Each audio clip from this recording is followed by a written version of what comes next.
ધોરણ 6 વિષય સંસ્કૃત તેમાં પાઠ નંબર 1 મમ અંગાની એટલે કે શરીરના અંગો મારા અંગો। તો આજે આપણે રમત દ્વારા શરીરના અંગોની સંસ્કૃતમાં જાણકારી મેળવવાની છે।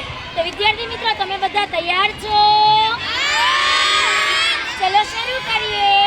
સૌપ્રથમ બધા જ વિદ્યાર્થીઓના હાથ આગળ કરવાના છે। હું અહીંયાથી કરરર બોલીશ અને સાથે શરીરના અંગનું નામ પણ બોલીશ। તમારે મને એ અંગ બતાવવાનું છે। ઓકે?